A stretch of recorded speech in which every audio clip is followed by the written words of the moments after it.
Salut à toi, cher auditeur, chère auditrice, je te souhaite la bienvenue au Culte Espoir. Alors, où que tu sois, quoi que tu fasses, je t'invite à passer un petit moment en notre compagnie. Alors, autour de la table, nous avons Amandine et Mildred. Bonjour les filles. Bonjour. Aujourd'hui, nous avons l'honneur de recevoir pour la deuxième fois consécutive Pierre Péchou. Bonjour. Bonjour à vous, bonjour à tous les auditeurs. Comment tu vas depuis la dernière fois? Très bien, toujours aussi content, heureux d'être avec vous.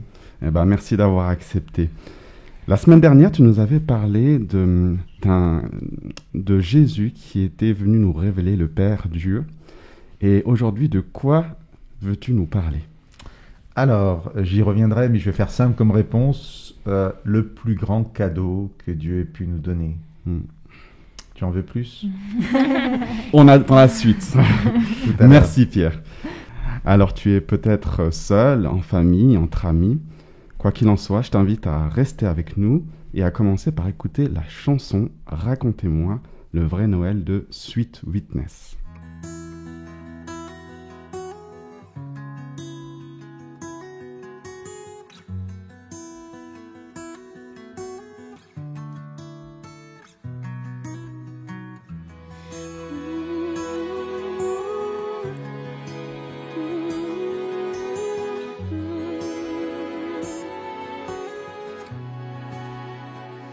Racontez-moi le vrai Noël, l'histoire de cet enfant venu au monde à Bethléem. Je veux l'entendre, elle est si belle.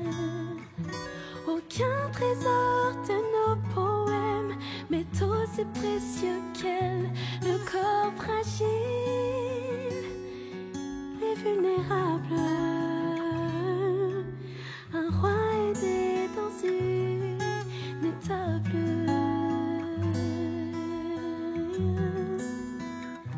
Racontez-moi le chant des anges qui dans la nuit a retenti en éclats de louange. Marie-Joseph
Amandine, que veux-tu nous partager dans la chronique Dieu dans ta semaine?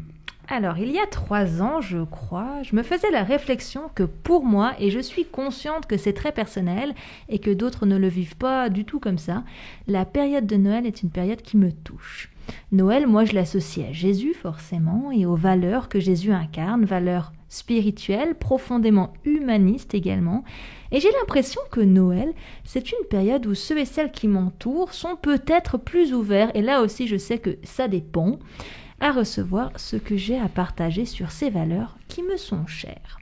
Alors il y a 3 ans, donc, j'ai décidé de créer un calendrier de l'Avent pour 2 de mes collègues, qui sont aussi des amis, qui pour l'une n'est pas croyante et pour l'autre croit en Dieu sans vivre forcément sa foi de manière régulière. C'est vrai, je m'en rappelle. Et c'était quoi l'objectif ? Alors mon objectif, je leur ai explicité d'ailleurs quand je leur ai offert leur boîte, était de partager avec elles ma vision de Noël, simplement, sans les engager à plus, juste pour le plaisir de partager et qu'elles comprennent mieux aussi qui je suis et ce en quoi je crois. Et est-ce que tu peux nous décrire un peu tes calendriers ? Oui, donc j'ai pris 2 boîtes à chaussures, dans chacune desquelles j'ai mis 24 petits cadeaux, des objets, des enveloppes, et chaque jour, et donc chaque cadeau correspondait à une valeur humaniste que moi j'associe à Jésus, donc que je pense être profondément spirituelle en fait, que je pense que Jésus a incarné sur la terre, et que je pense qu'il incarne toujours. Alors me voilà à faire la liste de ces 24 valeurs et les associer à une pensée ou un objet symbolique. 1er décembre. Alors ce sera l'espoir et une petite feuille sur laquelle faire une liste de choses, ou de souvenirs, ou de projets, ou de personnes qui leur donnent de l'espoir. Le 2 décembre. Ah, c'était la joie. Donc ce sera une musique qui donne le sourire et qu'il faudra aller écouter. Pour l'idée, je leur avais proposé d'écouter I Smile de Kirk Franklin. Le 3 décembre. Alors je ne sais pas, est-ce un hasard brillant si ça tombait sur ton anniversaire? Je leur ai proposé de réfléchir à l'amour. C'est beau, hein. Le 6 décembre. Alors on a parlé d'émerveillement. Le 11 décembre. La douceur, alors avec un petit dessert à savourer. Le 19 décembre. La restauration, alors je leur ai offert un petit baume à lèvres que j'avais fait maison, donc il était trop dur, mais paraît que c'est le geste qui compte, hein, et ce baume qui apaise et répare les lèvres gercées, très symbolique tout ça. Le 20 décembre. On a parlé pardon. Le 22 décembre. La reconnaissance. Ah tiens, je suis curieuse de savoir comment tes collègues ont réagi. Alors quand je leur ai offert le calendrier, leur réaction m'a fait sourire. Très touchée, mais elle semblait aussi très gênée. Mais on n'a rien pour toi, nous. Ça a dû te prendre du temps. Oh, tu t'es donné de la peine. Difficile, en effet, de recevoir gratuitement un cadeau sans rien devoir ou avoir à donner en retour. Et ensuite, le mois de décembre a été très particulier car le calendrier a ouvert des échanges. Pas forcément sur la foi d'ailleurs, mais j'ai l'impression que ça nous a rapprochés. Parce qu'on parlait pas seulement boulot du coup, mais de valeurs qui touchent notre intimité. Tout à fait, ça crée des liens. Exactement. Et donc du coup, Jésus a cet effet-là. Comment recevoir son cadeau infini dont nous allons parler aujourd'hui et accepter que nous n'avons rien à lui offrir en retour d'aussi grand que ce qu'il nous offre. Et puis Jésus a cet effet-là, toucher notre intimité, notre être intérieur, nous aimer, nous restaurer, nous remplir de ce dont nous avons tant besoin et que le monde ne peut pas nous offrir. Alors, je peux le faire tout au long de l'année, mais j'utilise cette période de Noël comme un prétexte pour prendre ce temps de réflexion autour de Jésus, de sa venue sur terre, de ce qu'il incarne, et de voir comment je peux le rendre accessible autour de moi, avec l'espoir que l'Esprit touche et que Jésus puisse être reçu tel un cadeau et qu'il puisse prendre sa place dans la vie de tous.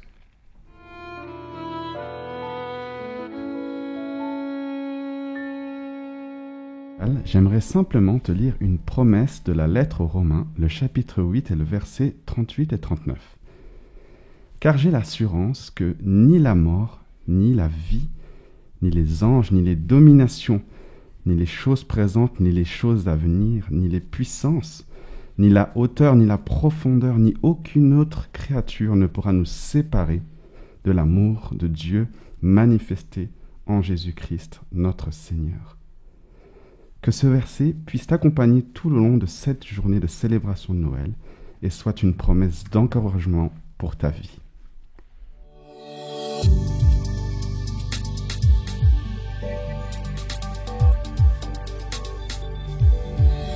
Pour ce temps de louange en musique, j'aimerais te partager un premier chant que j'ai découvert il y a peu, qui dit notamment « Cadeau d'amour du Père, merveilleux Sauveur ». Alors je te propose de profiter de l'écoute de ce chant pour te réjouir de la venue de Jésus sur notre terre, de te réjouir qu'il soit mort et ressuscité pour toi, pour nous, te réjouir de son amour qui n'a pas de limite, comme nous l'a rappelé Briand dans la promesse du jour, et de te réjouir de l'espérance de la vie éternelle qu'il nous a promis, merveilleux Sauveur.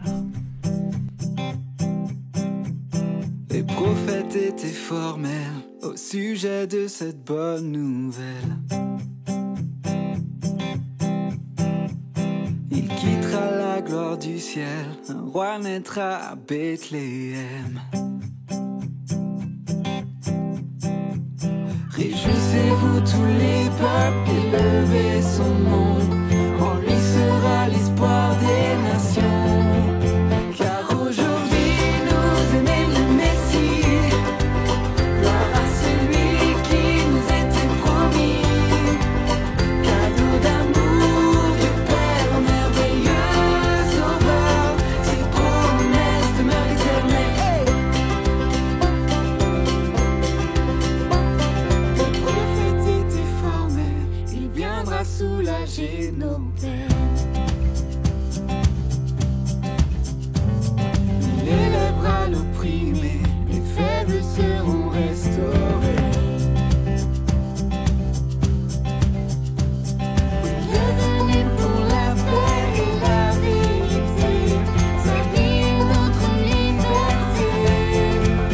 Car aujourd'hui nous est né le Messie, gloire à celui qui nous était promis.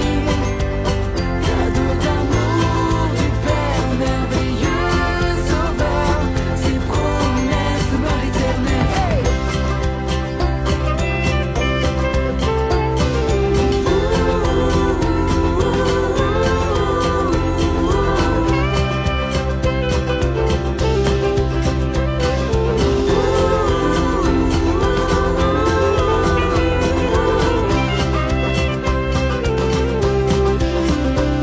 Cet enfant devenu roi est descendu sur terre pour toi. Jésus se tient près de toi, jamais il ne t'abandonnera. Car aujourd'hui nous est né le Messie, gloire à celui qui nous était promis. Cadeau d'amour du Père merveilleux, sauveur, ses promesses demeurent éternelles. Aujourd'hui nous est né le Messie, gloire à celui qui nous était promis. Cadeau d'amour du Père merveilleux, sauveur, ses promesses demeurent éternelles. Cet enfant devenu roi est descendu sur terre pour toi. Alors le prochain chant dit notamment « Aujourd'hui le ciel s'est penché sur la terre, un sauveur nous est né, que la terre exulte et tressaille de joie, gloire à Dieu au plus haut des cieux. » Alors c'est du vocabulaire un peu soutenu, un peu élevé, pour exprimer en fait simplement l'énorme joie que la venue de Jésus fait naître en tous ceux et celles qui croient en lui.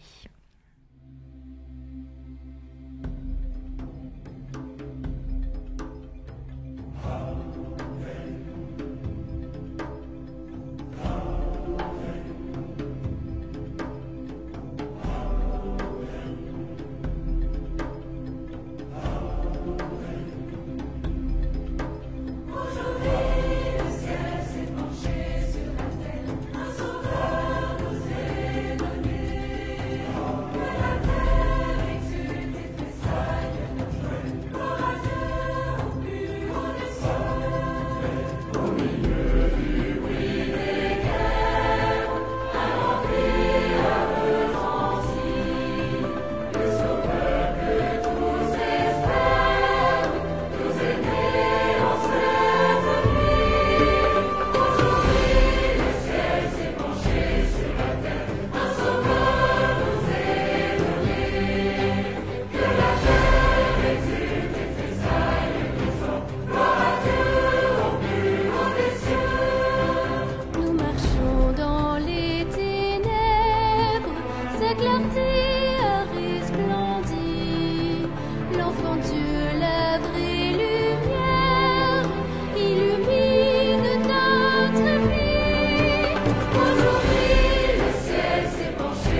Nous avons tous une idée de ce qui pourrait nous rendre heureux, n'est-ce pas? Nous avons une idée de ce qu'il nous faut. J'ai discuté cette semaine avec un frère de l'église, Xavier, et lui, il m'a raconté un peu de son parcours de vie. Né dans une famille chrétienne, il a fait ses expériences. Il a eu des hauts et des bas, surtout dans l'adolescence, après le divorce de ses parents. Écoutons ensemble son témoignage. Bonjour, je m'appelle Xavier, je suis né à Genève, j'y ai fait toutes mes écoles et mes études, ainsi que l'école du dimanche. À l'époque, ça s'appelait l'école du dimanche. Ma mère enseignait à l'école du dimanche des histoires, des collages, des figurines, les bases de la culture chrétienne protestante genevoise. Et la vie a continué. La vie a fait que j'ai fait de la musique le dimanche et le culte n'était plus aussi essentiel que ça. Bien que certaines émissions étaient très passionnantes à la radio et à la télévision sur la foi, j'ai continué à faire des camps chrétiens. J'étais pas forcément heureux d'y aller toujours, mais on m'y inscrivait et j'y retrouvais des gens que je connaissais. Sur les musiques chrétiennes, c'est quelque chose qui m'avait vraiment marqué au moment où certains groupes de musique avaient des logos avec des monstres, avec des flammes. C'était à la mode. Et contre ça, pour éviter les méfaits de ce qui peut arriver à des gens qui ont peur de ça, il y avait des camps chrétiens de musique chrétienne. Et ça m'avait fait le plus grand bien. Surtout en me disant, mais est-ce qu'on a de la chance ou est-ce qu'on est béni? Est-ce qu'on est béni ou est-ce qu'on a malchance? Et puis autour de moi, il y a des gens qui sont morts, il y a des gens qui... il y a des choses qui se sont passées dans ma vie. Et puis... ensuite, il y a des versets qui sont venus quand je suis retourné à lire la Bible, pour des versets en écoutant la Bible en MP3. Il y a un verset fabuleux en Jean 15, 16, Évangile de Jean 15, verset 16. « Ce n'est pas moi, ce n'est pas vous qui m'avez choisi, mais c'est moi qui vous ai choisi. Je vous ai établi afin que vous alliez, que vous portiez du fruit et que votre fruit demeure. Alors ce que vous demanderez au nom du Père, en mon nom, il vous le donnera. » Et c'était à des moments où je me demandais, mais à quoi ça sert que je sois là? Quel est le purpose de ce que je fais, où je suis? Pour quelle raison? À quoi ça sert? Ce travail convient pas? Ces études que j'ai fait pour finir, ça sert à quoi? Il y avait des remises en question comme ça, jusqu'au point où les choses ont fait que je suis retourné voir ma mère, qui était partie aux Antilles, d'où elle venait, et qui, elle, avait replongé dans une foi fervente, profonde. Et donc, je me suis retrouvé à écouter la radio, comme il y a des radios ailleurs dans le monde, où des radios chrétiennes, où on prêche ouvertement, où il y a des études bibliques toutes les heures, avant la météo, après la météo, avec de la louange entre chaque. C'est très populaire et c'est très loin de ce qu'il y a en Europe, dans certains endroits. Et donc là, j'ai découvert plusieurs obédiences, plusieurs églises différentes, plusieurs études, et j'écoutais ces études avec joie. Et quand il s'agissait de trouver un emploi stable dans un endroit où je n'avais pas fait de mes études, des portes se sont ouvertes. Et donc, ce verset me dit qu'il m'a établi quelque part, il m'a choisi, qu'il a prévu des choses d'avance pour moi, qu'il a ouvert déjà les portes, que la bénédiction est déjà là. Bien sûr, la notion de grâce est là, mais ce fameux cadeau, c'était le fait d'être, sans le savoir, d'avoir été béni dès le début, pour passer à travers les fleuves, à travers les orages, les tempêtes, et que ça ne me touche pas plus que ça. Et d'avoir été béni, et d'avoir pas eu ces notions de malchance, de malédiction, de pourquoi ça m'arrive à moi, pourquoi moi, pourquoi c'est de ma faute, qu'est-ce que j'ai fait pour mériter ça. Tout ce genre de questionnement ne t'atteignent plus lorsque tu as ces versets qui te disent, et que tu le crois, que tu le prends pour toi. À des moments, quand on parle de se ressourcer, Il y a des gens qui vont faire une balade en forêt, ou il y en a d'autres qui ont besoin de s'asseoir devant une étendue d'eau, ou de lire un bon livre, de manger un truc qu'ils apprécient. Et à certains moments de l'existence, en lisant quelque chose qui te parle profondément et que tu dis « Ah, mais cette phrase, vraiment, je comprends ce qu'elle veut dire et elle remplit quelque chose personnellement, profondément », à ce moment-là, c'est comme si elle te nourrit. Et ça, c'est un cadeau fabuleux. Qu'est-ce que Jésus a apporté dans ta vie? En tant qu'enfant, c'est la joie de prier et d'aborder le sommeil avec une paix, un calme, d'apaiser tout ce qu'il y a pu avoir dans la journée, et puis vraiment de se recueillir avec le recul, cette foi de l'enfant, c'est-à-dire l'enfant qui fait comme le parent lui dit et qui croit profondément les paroles qu'il fait monter au Seigneur. C'est une grâce immense. Après, avec l'expérience, il faut que cette innocence soit accompagnée d'un savoir, d'une volonté. Et puis après cette connaissance ne suffit plus. Donc cette joie, ce qui m'a apporté, c'est une joie de chanter, de le louer, que la louange était plus forte qu'un combat spirituel dans la prière, que le fait de lever les mains au ciel et de le louer m'apportait plus de paix que de combattre les esprits au nom du sang du Christ qui a été versé pour moi. Voilà ce qu'il m'apporte. Il m'apporte une joie en le louant et en levant les mains au ciel, en lui disant mais tout appartient, toute chose a déjà été donnée. C'est la fin de ce verset. Ce que vous demanderez au nom du Père, il vous donnera. Tout est déjà donné.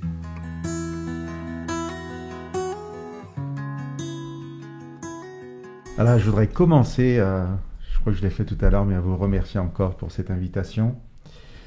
Comme la semaine dernière, je suis là pour remplacer au pied levé Dominique, et je le rappelle parce que je reçois moi aussi le titre de ce partage, et donc ça m'oblige à réfléchir à la question qui est tout de suite derrière ce titre, le plus grand cadeau.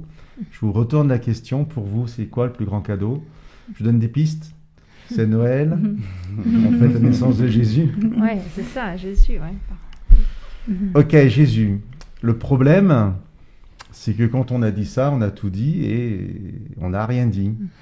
Un jour, je rencontrais quelqu'un, une vague connaissance, on parle de Jésus et la personne me dit « Ah oui, Jésus, oui, l'esprit christique qui remplit l'univers, l'énergie fondamentale. » Et j'ai vite compris qu'il croyait en Jésus, mais ce n'était pas le même. C'est pas un mot magique, Jésus, hein, c'est un prénom d'abord, et en plus, donc c'est un prénom qui peut être donné à plein de personnes, et en plus, voilà, il faut vraiment savoir de qui on parle quand on parle de Jésus. Nous sommes croyants, chrétiens. La foi de cette personne que je rencontrais est différente de la mienne, et tout à fait respectable. Mais quand on parle du plus grand cadeau, si on répond Jésus, je viens de dire qu'on avait tout dit et qu'on n'avait rien dit, et donc en fait, on va être un peu là-dedans. Aujourd'hui, ensemble, c'est quoi en fait ce cadeau? Donc le plus grand cadeau, ça je suis d'accord, je ne vais pas changer le titre. Par contre, je ne sais pas comment dire, peut-être un mode d'emploi, je ne sais pas si c'est choquant ou pas, est-ce qu'on peut parler de mode d'emploi avec Jésus? Non. En tout cas, voilà, moi j'ai choisi 2 passages bibliques qui vont peut-être exprimer un peu concrètement qu'est-ce que ça veut dire que Jésus soit ce plus grand cadeau. Et je vais commencer par un témoignage personnel.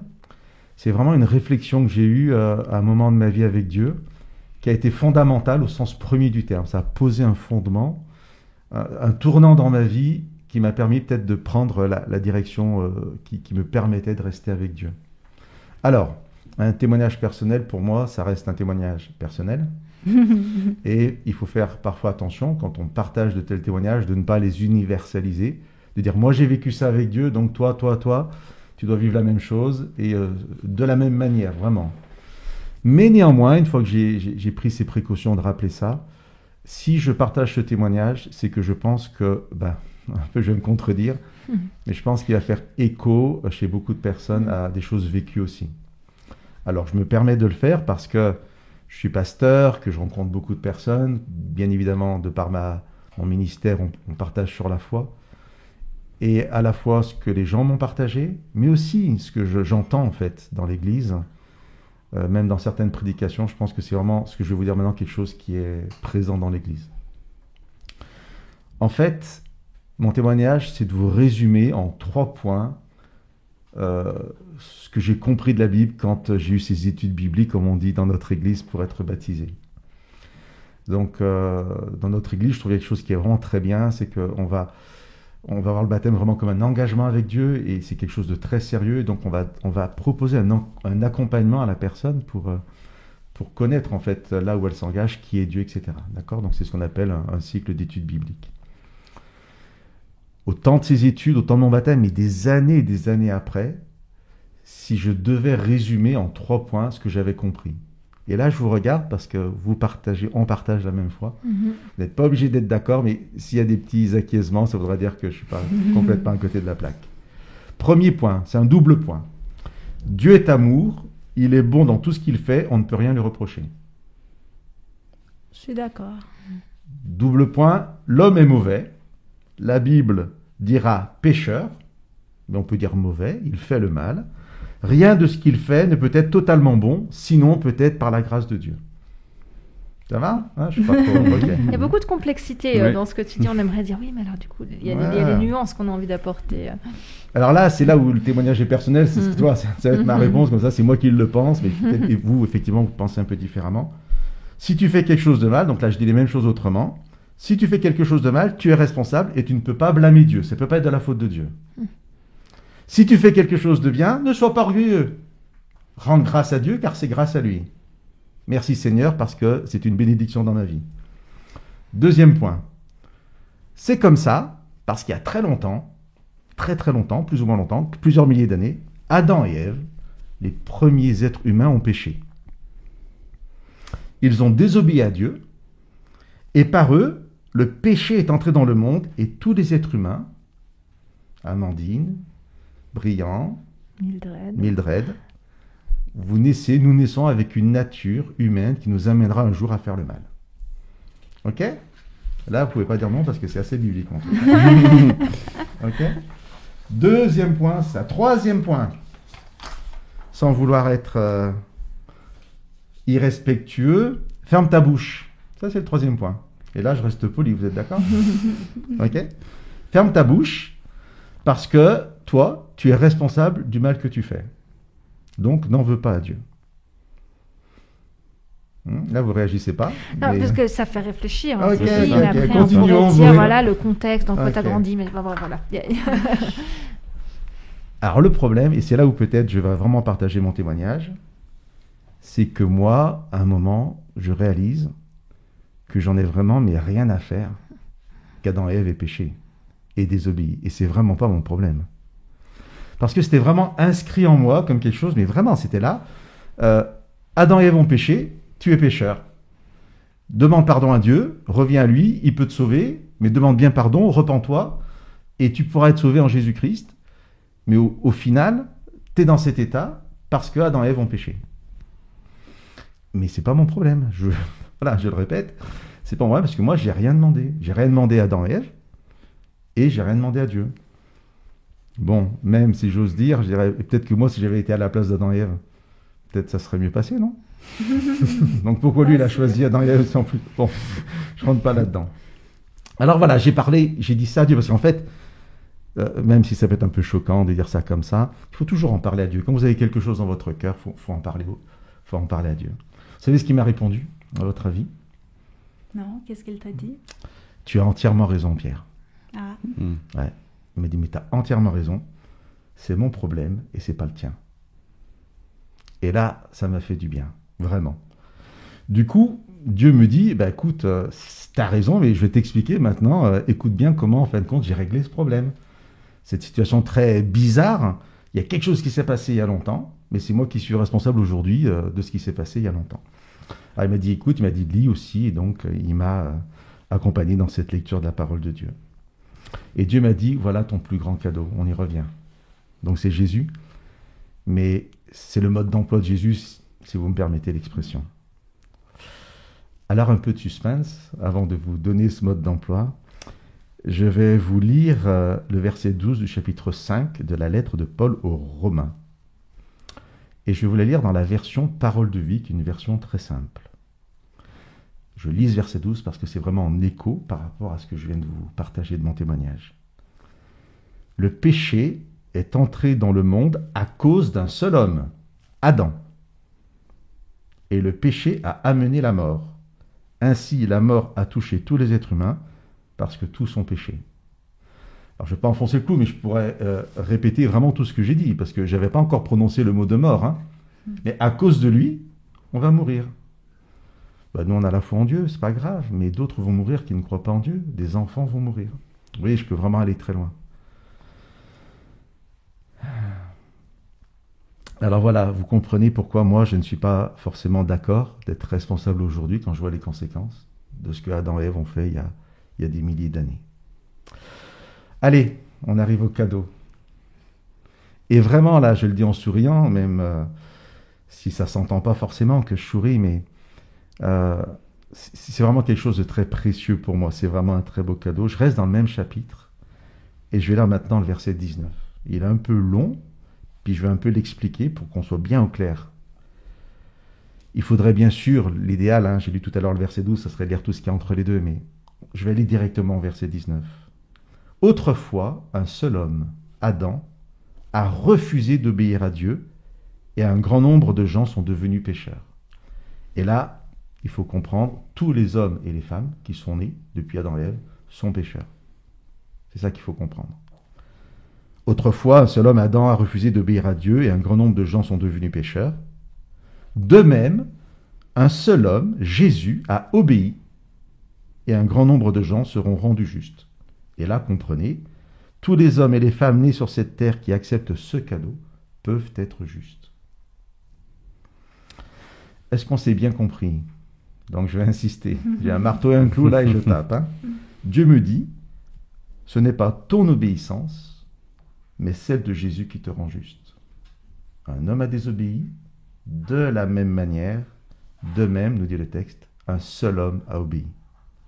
Il y a un parallèle absolu entre la radicalité de l'acte d'Adam et les conséquences de sa désobéissance, c'est-à-dire notre mort, et la radicalité de la venue de Jésus et les conséquences de son obéissance, c'est-à-dire notre vie éternelle. Et pour moi, c'est vraiment très important. Si on enlève ce parallèle, il faut que... Vous avez une balance, vous savez, ces balances à plateau, là, il faut qu'on met Adam, Jésus d'un côté, et il y a l'équilibre. C'est pas possible autrement. Par Adam, la désobéissance, le péché et la mort pour moi, et je n'y suis pour rien. Vous pouvez aller prendre le problème dans tous les sens, vous n'y êtes pour rien, vous n'étiez même pas là. Par Jésus, l'obéissance, la justice et la vie pour moi, et je n'y suis pour rien. C'est la désobéissance d'Adam qui me perd, et c'est l'obéissance du Christ et non la mienne qui me sauve. Dit autrement, Dieu m'invite aujourd'hui à choisir mon ancêtre, ou Jésus, ou Adam. Donc vous êtes invité, voilà, à choisir votre ancêtre. Dieu m'a dit, tu as raison Pierre, c'est mon problème, mais regarde, je l'ai réglé pour toi. Alors, peut-être pour finir, certains auditeurs vont être choqués quand ils m'entendent dire que c'est pas mon problème mais celui de Dieu, parce que ça rend Dieu responsable. Et on a peut-être du mal. Est-ce que j'accuse Dieu en disant ça? Et puis on peut se dire qu'on aurait fait comme Adam finalement. Ouais, on va pas aborder ça parce que ça nous emmène très loin. Ça veut dire que... Non, on va pas l'aborder. Brillant. Une question. Dis-moi. Comment Dieu veut-il principalement être appelé dans la Bible et principalement dans le Nouveau Testament? Pour avoir un nom précis. Sais-tu lequel c'est? La réponse est tellement simple que peut-être tu vas dire, oh là là, qu'est-ce qui pose comme question? C'est très simple. Il y a un petit piège. Aucun. C'est le nom de Père. Et quand les disciples demandent à Jésus comment on doit prier, Père, notre Père. Et peut-être que c'est ça qui va nous aider à comprendre. La responsabilité du Père. Dieu insiste tellement pour être appelé Père. Mais voilà, un père s'occupe de ses enfants. Et c'est tout à fait normal qu'un père réponde aux besoins de ses enfants sans que les enfants aient à faire quoi que ce soit. Moi, mes filles, je vous en ai parlé la semaine dernière, je sais pas, elles ont toujours mangé sans réclamer à manger. Jamais. Je dis, ah tiens, ça fait 3 jours que vous n'avez pas mangé. Ah oui, j'avais oublié. Tu sais, je vais vous faire Je vais vous donner à manger. Je finis avec un deuxième cadeau. Volontiers, oui. Le même, mais dit différemment. Et ça, c'est un cadeau, mais vraiment magnifique, magnifique. Quelle libération. C'est les disciples qui disent à Jésus, je vais vous lire un passage dans l'évangile de Matthieu, chapitre 19. Ça doit être le verset 25. Les disciples demandent à Jésus, qui donc peut être sauvé? Et là, franchement, la réponse de Jésus, c'est un cadeau extraordinaire. Et j'aimerais vraiment que tout le monde vous l'acceptiez. Jésus répond, pour les hommes, c'est impossible d'être sauvé. C'est pas génial, ça? On va arrêter d'essayer, c'est impossible. On va arrêter de dire, moi, je peux être sauvé. Ah là là, Adam fait ça, mais je vais faire ci. Non, c'est pas possible. Allez, je vous lis le verset en entier. Allons-y. Jésus les regarda et leur dit, pour les hommes, c'est impossible. Mais pour Dieu, tout est possible. Voilà le cadeau. Jésus-Christ, par qui tout est possible. Jésus n'a pas honte d'être appelé notre frère, et Dieu attend avec impatience d'être accueilli comme un père, celui qui nous sauve. Que Dieu vous bénisse.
Si tu viens de nous rejoindre, tu te trouves au Culte Espoir. Nous commençons une chronique spéciale qui s'appelle Offrande. De manière générale, Amandine et moi aimons bien profiter de certaines fêtes pour nous rappeler l'importance de donner. Oui, c'est un petit peu prendre l'exemple finalement sur notre Dieu, essayer de nous tourner vers les autres, être généreux à notre toute petite échelle. Alors à la période de notre anniversaire ou de Noël notamment, ce sont des périodes où nous offrons et recevons des cadeaux. Chaque cadeau est un geste précieux, où nos proches ou nous-mêmes faisons un geste d'amour. On a pris du temps pour réfléchir à ce qui ferait plaisir, on a pris le temps d'aller acheter ou commander ou fabriquer. Chacun d'entre nous a des sujets, des causes qui nous touchent plus que d'autres, et nous aimons profiter de ces temps où l'on offre et reçoit des cadeaux pour faire des dons. Alors le Seigneur nous invite à être généreux envers les pauvres, les orphelins, les veuves. Il nous invite à faire don de notre temps, de notre argent à ceux qui en ont besoin. Et ces dons, ces cadeaux que nous faisons à ceux qui en ont besoin, c'est comme si nous les faisions à Dieu. Alors chacun n'a pas les mêmes revenus et les mêmes possibilités de donner, mais à notre échelle, on peut toujours trouver comment faire un geste tourné vers l'autre. J'aimerais pour ma part te parler de 2 associations à qui j'aime faire des dons. La première est l'Agence des Nations Unies pour les réfugiés ou encore l'HCR. Mes parents ont immigré et quand ils m'ont raconté leur histoire pour venir en France, ça m'a touché. Et même si ce n'est pas comparable avec la situation qu'il peut y avoir actuellement avec les réfugiés, je suis de ce fait assez sensible à cette cause. Et puis il y a la fondation de l'Abbé Pierre aussi qui accompagne les personnes mal logées, les SDF. C'est une cause à laquelle Amandine et moi sommes très sensibles. Et puis j'aime aussi beaucoup l'association Solidarité Femmes, qui accompagne les femmes victimes de violences conjugales. Et puis Handicap International, c'est une association qui intervient dans des situations de pauvreté, d'exclusion, de conflits, de catastrophes, aux côtés des personnes handicapées et des populations vulnérables. Et toi, Mildred?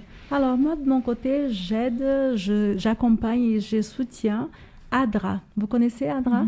Association adventiste. Exact, Agence adventiste de développement et de secours. C'est une organisation humanitaire mondiale fondée par l'Église adventiste du 7e jour. En Suisse, son siège se trouve à Zurich. ADRA aide les gens dans plus de 140 pays à travers le monde, et cela indépendamment de leur groupe ethnique, de leur religion ou encore de leur orientation politique. Cette année, par exemple, quand on a eu toutes les inondations, ADRA est venu en aide à la population en Suisse et aussi en Allemagne. Tout récemment, avec les enfants de l'église, nous avons aussi participé aux donations de cartons pour Noël. En fait, voilà comment on agit. On remplit un carton avec des vêtements chauds, des jouets, du matériel scolaire, des sucreries. Et tout ça part dans les orphelinats ou encore vers les familles en situation de précarité. À part ADRA, j'aime accompagner aussi une autre toute petite association brésilienne qui, dans l'État de São Paulo, c'est un centre d'aide aux enfants abandonnés et aux familles précaires. Il y a tellement à faire, tellement de choses à faire, mais comme tu as dit, Amandine, chacun fait un tout petit peu et ça ira mieux. Oui, tout à fait. Et toi, Pierre, tu voulais aussi réagir? Oui, une toute petite association qui s'appelle les Amis de Jenny et Jessica. Alors, il faut taper ça sur Internet pour aller voir la page Facebook ou le site. Les Amis de Jenny et Jessica.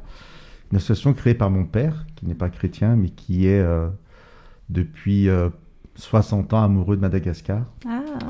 Qui a pu y retourner et qui, pendant plus de 10 ans, donc les 10 dernières années, il vient d'arrêter il y a 2 ans, y allait 2 fois par an. Et ils ont créé, réouvert en fait une structure vers Antsirabe, une petite école.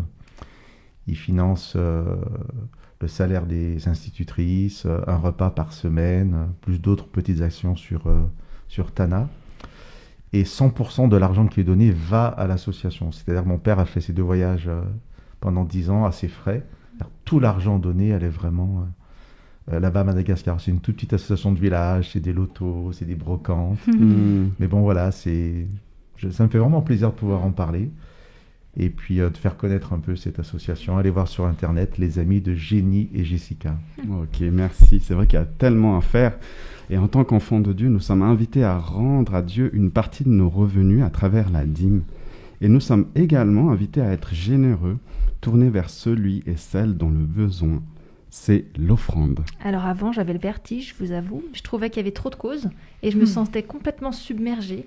Et je peux pas tout faire, je peux pas me battre pour tout. J'ai pas les sous ni le temps pour m'investir partout. Et c'est dur de choisir. Et puis j'ai compris l'importance du corps du Christ. Si chacun s'investit à sa hauteur, comme un corps, et dans la cause qui l'anime, on peut vraiment faire une différence dans ce monde. Tout à fait. Et toi, quelle est ta cause? Quelle cause t'anime? Qui peut t'aider? Qui peux-tu aider? Quelle offrande peux-tu donner? À qui et comment? Et voilà, que le Seigneur t'inspire et te guide, que nous puissions en tant que chrétiens briller de par notre générosité, notre cœur ouvert vers l'autre et notre compréhension de cette période de Noël où Jésus a montré l'exemple d'une générosité et une ouverture à l'autre dans un amour complètement désintéressé et immense.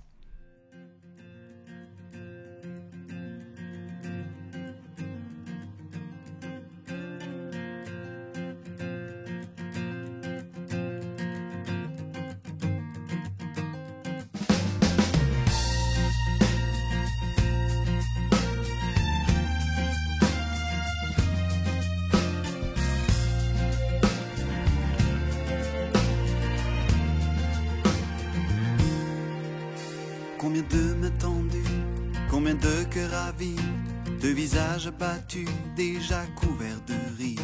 Combien d'êtres fourbus sont venus de si loin pour le voir. Combien de bras tendus, combien de ventres vides, combien de vies lassées d'attendre enfin la vie.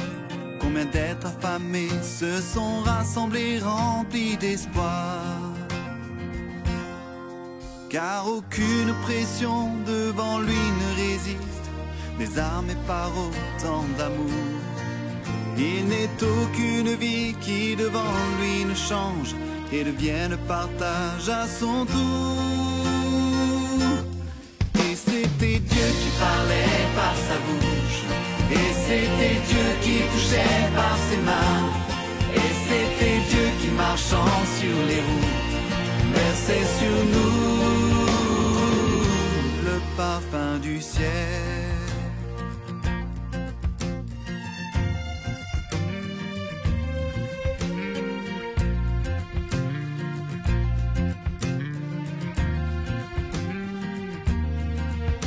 Combien de mains tenues, combien de cœurs aimés, de visages visages abattus, maintenant apaisés.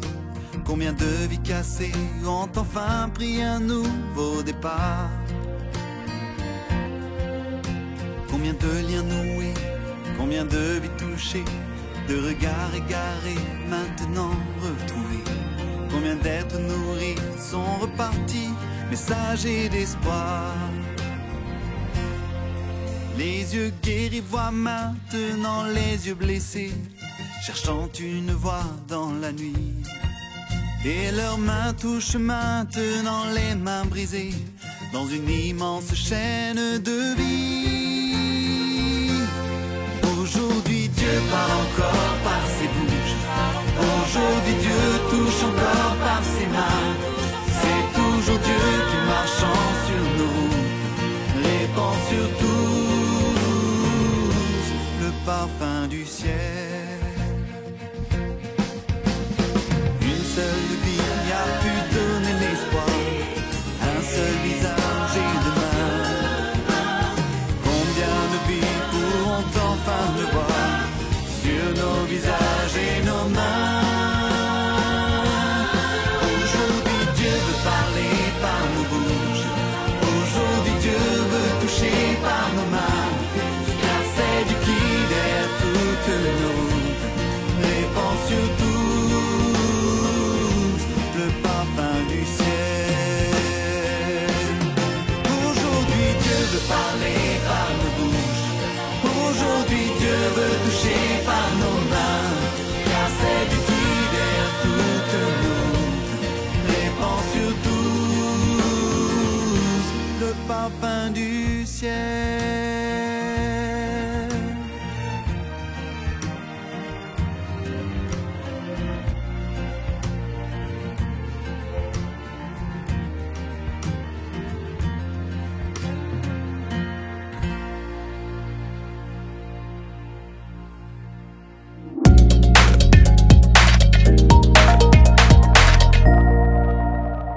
Alors Pierre, nous aimerions te proposer un petit exercice pour cette chronique Questions et vérité.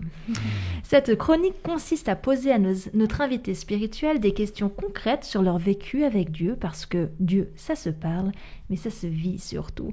Et qu'il est bon d'entendre le témoignage, comme tu as pu d'ailleurs commencer à faire dans ton message, de ceux et celles qui partagent leur quotidien avec Dieu. Alors partant, C'est parti. allez. Alors, pour accorder ce temps au thème de nos cultes, je te propose des questions qui font un clin d'œil à cette période de Noël. Donc, c'est parti. Est-ce que tu pourrais nous parler d'un cadeau qu'un membre d'une de tes églises t'a offert, qui t'a marqué ou touché ou interpellé? Je refuse les cadeaux des membres d'église. Ah ouais? Non. Peut-être ça... On avait organisé une fois un Noël un peu particulier pour des personnes qui n'allaient pas vivre Noël. Et le cadeau qui m'a été fait, c'est les gens qui ont participé à ça. Je parle de l'équipe qu'on a pu créer. Je suis émerveillé par la disponibilité des gens. Et donc là, c'est dans la période de Noël, mais c'est toute l'année comme ça. La générosité des gens, et par rapport à la chronique de tout à l'heure, c'est pas seulement de l'argent, mais c'est du temps. Et c'est précieux, le temps et la disponibilité. Voilà, ça c'est un très très beau cadeau que j'ai le privilège de vivre tous les jours presque. C'est bon ça. Alors parle-nous de l'un des plus beaux cadeaux que Dieu t'a fait. C'est lui. Mais oui, mais que dire d'autre? Tout est dit. Est-ce que je peux lier ça à un verset de la Bible? Oui, fais seulement.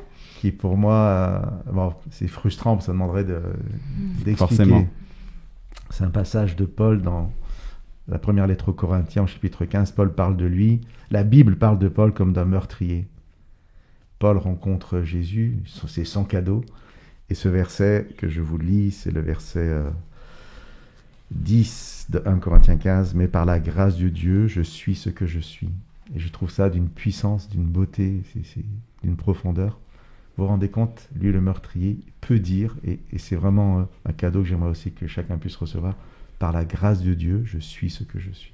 Bah, c'est trop chouette, c'est justement ce que j'allais te poser comme question, tu vois, un verset de la Bible que tu as reçu comme cadeau de la part de Dieu. Oui, voilà, bah, celui-là, mais plein d'autres, mais celui que j'ai partagé tout à l'heure, mais plein d'autres. Mais voilà, celui-là, restons sur celui-là. Voilà. Très bien.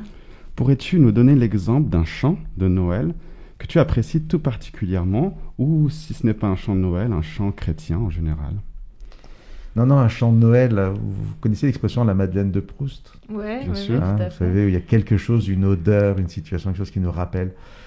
En fait, ça va pas être lié à mon expérience personnelle avec Dieu, mais à mon enfance. Moi, je viens d'une famille catholique, comme on dit, non pratiquante, vous savez. On allait à l'église pour Noël. Il est né le divin enfant. Je vous ferai pas l'affront de chanter. Mais voilà. Et bien sûr, c'était très... Il n'y avait pas forcément une démarche de foi d'aller à l'église dans ce contexte-là, mais ça m'est resté jusqu'à aujourd'hui. Voilà, pour moi, c'est un chant précieux qui me rappelle plein de bons souvenirs liés à Noël. Il est né Très le beau divin chant, enfant. en tout cas. Ouais. J'aime beaucoup aussi. Et toi, alors, cher auditeur, chère auditrice, si tu avais ces questions qui t'étaient posées, qu'est-ce que tu répondrais? Merci Pierre, en tout cas, d'avoir joué le jeu. Nous sommes dans la période de l'année où il y a beaucoup de cadeaux. On en offre et on en reçoit. C'est une partie de l'année un peu différente. C'est vrai que pour quelques-uns, c'est un peu mélancolique, mais en général, il y a une ambiance de joie, de calme, d'amour, de paix et aussi de solidarité dans l'air. En cette période de fête, nous sommes naturellement plus reconnaissants et nos cœurs sont plus réceptifs. Dieu nous offre constamment de cadeaux, n'est-ce pas? Bien sûr. Alors, à vous de me dire maintenant un tout petit cadeau ou un grand cadeau que Dieu vous a offert. Alors, bon, moi, si je dis ça, après toi, tu vas être bloqué. Ben, non, mais surtout que Parce moi, j'allais le dire. j'allais Alors, dire que on pense c'était la même toi. chose. Ah non, C'est pas mon possible. chéri, moi, que Dieu il m'a donné comme cadeau. Vraiment, un des cadeaux. Et moi, dans le prolongement de ce cadeau, je dirais aussi ma famille, parce que c'est quelque chose d'important pour moi et je la suis base. rempli de bénédictions au travers de ma famille. Voilà. Très bien. Ouais, effectivement. Pour moi, ce serait aussi la famille et la santé. C'est vrai qu'il y a quelques temps, j'ai eu un petit accident, je ne pouvais plus marcher. Et là, c'est tellement merveilleux de pouvoir marcher et tout simplement vivre, n'est-ce pas? Alors, pourquoi ne pas profiter de ce moment que nous sommes beaucoup plus ouverts à reconnaître les bonnes choses que Dieu met à notre disposition pour prier? Ça vous dit? Alors, cher auditeur, là où tu te trouves, je te propose de parler avec Dieu maintenant. Cher Dieu, aujourd'hui, je veux te remercier pour toutes les bénédictions que tu as placées dans ma vie. Donne-moi assez de force et assez de tendresse pour être utile et faire le bien autour de moi. Notre plus grand cadeau, c'est la venue de Jésus-Christ dans ce monde. C'est grâce à Jésus que nous avons l'espérance d'une vie meilleure. Cher Dieu, nous acceptons Jésus dans nos vies. Pas uniquement aujourd'hui qui est une date spéciale, une date où le monde commémore la venue de Jésus sur la terre. Nous souhaitons t'avoir dans nos vies tous les autres jours de l'année, tous les jours de notre existence. Jésus, tu es notre plus grand cadeau. Jésus, tu es le bienvenu dans nos cœurs et dans nos vies. Amen.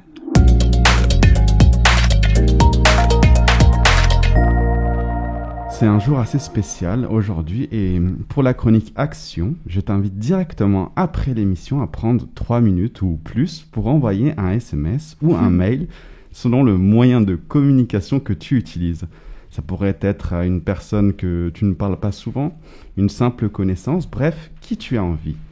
Et tu lui dis combien cette personne est aimée de Dieu. Ouh, c'est osé comme défi, un peu frontal comme défi. C'est un peu frontal, effectivement, mais il y a plein de manières directes ou indirectes de dire que quelqu'un est aimé de Dieu. La première chose à faire, c'est de prier justement pour que Dieu t'inspire sur une personne qui pourrait avoir besoin de recevoir un tel message. Tu peux par exemple le faire en citant un verset de la Bible. Dans l'application Bible de YouVersion, tu vas dans l'onglet Découvrir et il y a une recherche de versets par thème. Alors imaginons que je clique sur le thème de la paix. Il pourrait me sortir le verset de la lettre de Pierre au chapitre 5 et le verset 7 qui dit « Mettez tous vos soucis dans la main de Dieu parce qu'il prend soin de vous. » Ok, donc c'est pour encourager une personne que le Seigneur va nous inspirer avec des mots, ou un verset ou quelque chose qui va de manière explicite ou implicite lui faire savoir que Dieu l'aime, c'est Oui, ça? tout à fait. Et si je donne un autre exemple, tu pourrais utiliser dans la première lettre de Jean « Amis très chers, aimons-nous les uns les autres parce que l'amour vient de Dieu. Tous ceux qui aiment sont enfants de Dieu et ils connaissent Dieu. Voilà, je crois que tu as compris. Alors, à toi de jouer. Un défi qui peut, j'en suis sûr, réjouir les cœurs. À nos téléphones. Et c'est déjà la fin de ce culte, mais ne t'inquiète pas, si tu viens de nous rejoindre, tu pourras encore nous écouter, quel que soit le média que tu utilises. J'aimerais vous remercier, les filles, pour vos partages. Merci, Brian. Pierre, Merci à toi. un grand merci d'avoir répondu présent à notre invitation. Merci à vous de m'avoir invité. Chers auditeurs, chères auditrices, je te souhaite une belle journée, une belle semaine, et je te dis à l'année prochaine. Ciao! Bye. Au revoir.